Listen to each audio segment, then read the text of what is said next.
Ďakujeme veľmi pekne aj profesorovi Dubovskému, ktorý niesol pokoj do tohto zhromaždenia na úplný záver.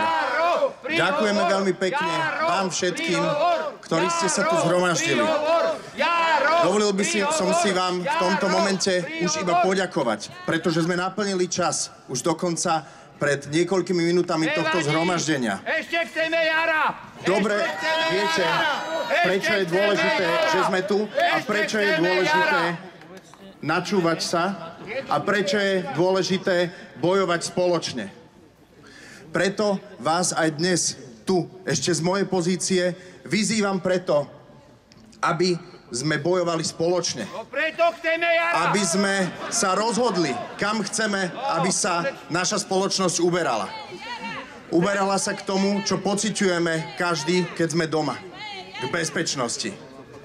Pretože tá je základom preto, aby sme tu zostali aj my mladí, naše deti, a aby sme spoločne potom budovali túto krajinu ešte silnejšiu.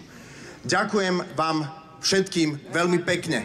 Ďakujem aj organizátorom a organizátorkám tohto podujatia na čele s Luciou Francescato z Progresívneho Slovenska, všetkým stranám, ktoré sa tu zúčastnili, všetkým, kto chcú vyjadriť svoj názor, ale najmä všetkým vám, ktorí stojíte dole a nie je vám to jedno.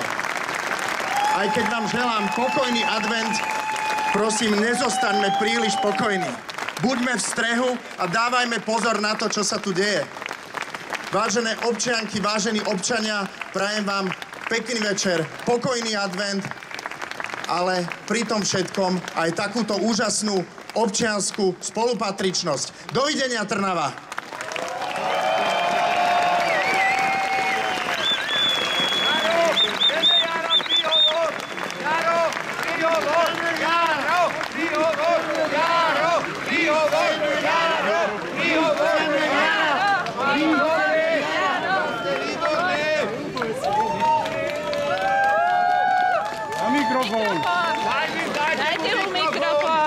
Dajte mu mikrofón! Ulica si to žiada! Chceme Jara! Chceme Jara! Chceme Jara! Chceme Jara! Chceme Jara! Prosím vás, v prvom rade o kultivované upokojenie tohto podujatia.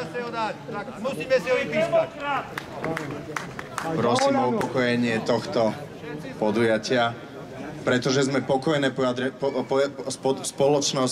spoločnosť, ktorá vyjadruje to, že chceme niečo spoločne zmeniť. Preto mi dovolte v pokojnej atmosfére na tomto pódiu teraz uviesť pána Jaroslava Naďa, ktorého vystúpenie nebolo plánované vo všetkej úprimnosti, pretože s ním niektorí z organizátorov nesúhlasili. Ale pán Naď sa napriek tomu rozhodol, že vystúpi. Hej. A nechceme tu žiadne konflikty, pretože ukazujeme schopnosť dialógu a otvorenej spoločnosti, preto mi ho dovolte teraz uviesť. Nech sa páči. V jednote je sila! V jednote je sila! V jednote je sila! V jednote je sila! V jednote je sila, priatelia, a kvôli tomu ste prišli všetci vy. Sme tu stovky ľudí v Trnave, tisícky ľudí po celom Slovensku, nielen v 11 spomínaných mestách, ale po celom Slovensku sú desiatky iniciatív, ktoré prebiehajú útorky, stredy, štvrtky, je to jedno, lebo mnoho ľudí chcelo prísť a mnoho ľudí chce povedať Ficovi, že stačilo. Jednoducho Robert Fico musí od nás dostať zrkadlo od všetkých a je úplne jedno, z ktorej politickej strany to je. Ja som veľmi vďačný priateľom z PS, z OSAS, z KDH, ale aj iným občianskym združeniam a všetkým, ktorým po celom Slovensku robia všetky protesty, lebo cieľ je ten, aby sme Roberta Fica poslali tam, kde patrí. Aby sme Roberta Fica poslali preč z politiky a aby sme ho poslali za spravodlivosťou. A keď spravodlivosť, ktorú on chce zakázať, ktorú on chce zničiť, povie, že patrí do basy, tak bude patriť do basy.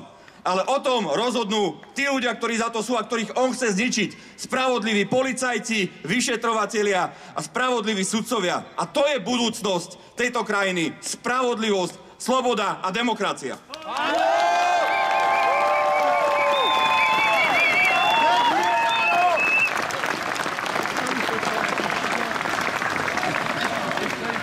Dosť bolo Fica! Dosť bolo Fica! Dosť bolo Fica! Dosť bolo Fica! Dosť bolo Fica! Ale nezabudnime, priatelia. Nezabudnime. On má takého podržtášku vedľa seba, ktorý sa veľmi chystá do prezidentského paláca. A my všetci to musíme byť v každom jednom meste až do tých prezidentských volieb, aby sme toto Pellegrinimu v žiadnom prípade nedovolili. Pretože Pellegrini nie je nikto iný ako malý Ficko, ktorý bude všetky jeho príkazy plniť a bude iba otázka času, či sa rozhodne dať amnestiu Kováčikovi 63.0, alebo to bude Kočner, ktorý stojí za vraždou Martiny a Janka. Jednoducho, my musíme byť tu, lebo my sme tu doma, nie Fico. My Slováci sme tu doma. My, občania Slovenskej republiky, sme tu doma a my budeme rozhodovať o tom, kto a akým spôsobom nám bude vládnuť. Áno. Takže všetci spoločne, my sme tu doma. My sme tu doma. My sme tu doma. My sme tu doma. My sme tu doma. My sme tu doma. A posledná vec na záver, už to tu povedal môj predrečník, ktorý mal fantastický príhovor. Vytvorila sa nám tu nová os zla. Putin, Orbán a Fico. A nikto iný nedokáže zastaviť, len občania v každej krajine. A u nás na Slovensku nedovolíme, aby Fico spravil z našej krajiny nejakú rúskú guberniu. Aby sme tu konali tak, ako niekde v Moskve niekto prikáže. My patríme na západ, my chceme byť súčasťou západu a my tu jednoducho budeme rozhodovať o tom, ako bude naša krajina vyzerať a Fica pošleme kade ľahšie. Ďakujem krásne, krásne sviatky a ďakujem organizátorom.